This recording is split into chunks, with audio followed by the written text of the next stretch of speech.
As we look at our Westminster Confession of Faith this morning, we're concluding the 6th chapter, which deals with the fall of man into sin and the punishment of that sin.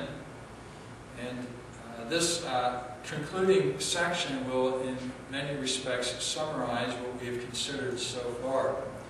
The confession reads as follows: "Every sin, both original and actual, being a transgression of the righteous law of God, and contrary thereunto, doth in its own nature bring guilt upon the sinner, whereby he is bound over to the wrath of God and curse of the law, and so made subject to death with all miseries, spiritual, temporal, and eternal."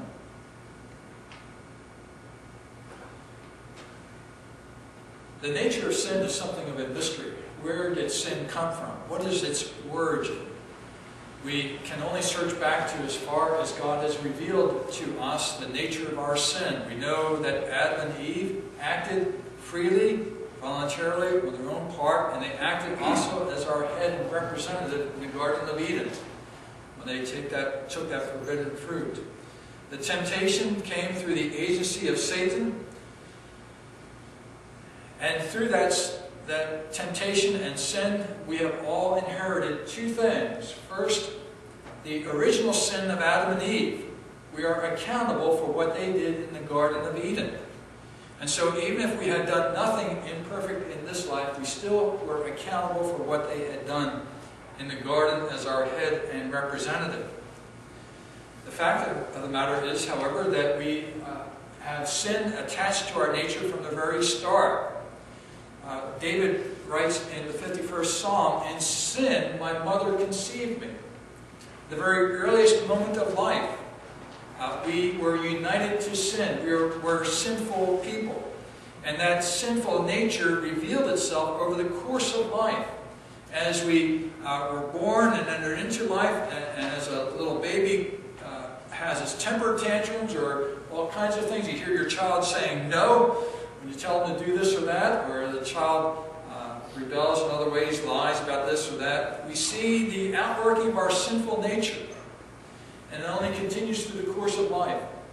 So we are those who inherit the original guilt of Adam's sin, and also we participate in sin ourselves. Sin constitutes our nature. That sin is described here as a transgression of the righteous law of God. God's revealed that law first in our own nature. We know at heart what is right and what is wrong. We have an understanding that we ought to worship God, our Creator. We have a certain obligation to Him, to give Him thanks and praise and to serve Him. We also know that we have an obligation to do right towards those who are around us. And so that righteous law is written in our hearts. And God also has revealed it especially to us in His Word, in the Scriptures, in the Ten Commandments in particular, as being the summary of that law. Negatively in the commandments not to do this and that, and positively in the summation to love the Lord our God with all our mind, soul, and strength, and our neighbor as ourselves. We know that that law is right and good. Yet we also rebel against that all the time. And so God's law is violated and transgressed. We go over the boundaries of God's law and enter into the realm of sin whenever we commit an act of sin. As a consequence, God's law has its sentence placed on us. We receive the guilt of our sin, and so we are accountable to God for our transgressions. We receive corruption as sin works its way in our souls and our hearts. We're bound over to the wrath of God. The confession does not hide the fact that God is a God who is just, who must punish sin. Think of it like this. God Himself is perfect, and He cannot allow sin to go unpunished. If we think of it in human terms, a judge just lets a criminal go off, we would be outraged and upset. By the same token, God, more perfectly, must punish sin. He cannot simply gloss over it. You cannot simply just say, "Oh, forget about it. I'll forgive you for that." A payment must be made for that sin in order for God to remain just. And God, being just, being perfect, being righteous, He must punish sin and the sinner himself for that sin. And so the confession reminds us that there is this wrath of God, this anger of God, this fury at man for this violation of His law, this offense against God's character and person. David again says in that 51st Psalm, "Against Thee and Thee only have I sinned and done that which is evil in Thy sight." Our sin has a focus on God. Therefore, it invokes God's personal response, a response of wrath. The curse of the law comes down upon mankind because of his sin. And as a consequence, we are subject to death. That means spiritual death to begin with, our separation from God. We were originally created, Adam and Eve were originally created with perfect communion with God, fellowship with God. They enjoyed and delighted in God. They received God's Word and fellowship every day. But with their sin, they were driven away from God. They were alienated from God. They wanted to hide from God. And God was estranged from them. And so they began to experience the full nature of death. That separation from God, which begins spiritually and eventually works itself out physically as well, as Adam and Eve and all mankind died. There is the physical death of the body.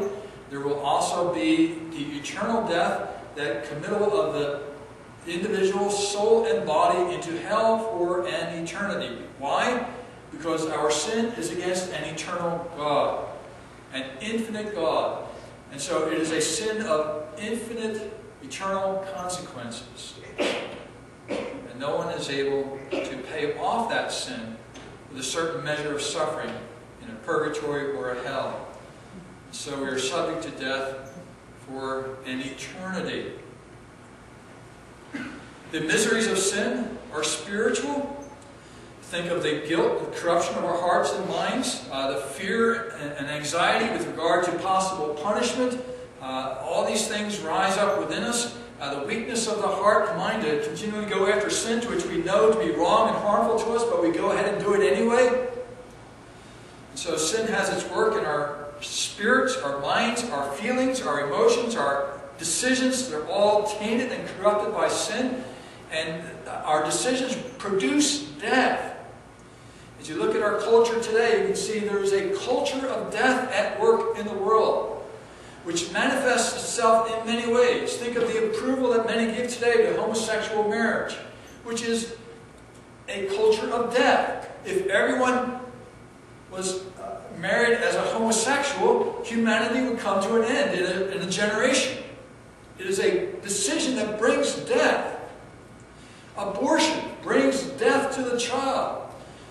There are so many ways in which you can look at the law of God and its violation as bringing or producing death, and our culture is a culture of death. So there are miseries, spiritual, temporal, illnesses, disease, sickness, warfare, all these kinds of things, aspects of that death, and then finally the eternal death. What a gloomy way to end this section of the chapter, thinking of the nature of sin. I think it is important for us to come face to face with the nature of sin and its consequences, and to have a realistic view of the impact of sin on all of humanity.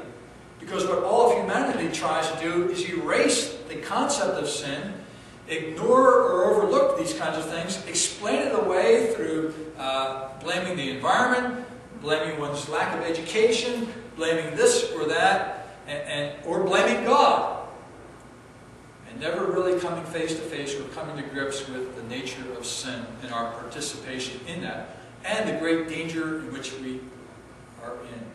That is why it is so important for us not only to proclaim this part of God's Word, but then also the great remedy that God Himself has provided for that sin. Clearly, if what the confession says of us is true, that we are sinners subject to death and incapable of doing anything good for ourselves, then we are utterly at the mercy and grace of God. And only that mercy and grace can save us or spare us. And that will be the subject of our meditations in the months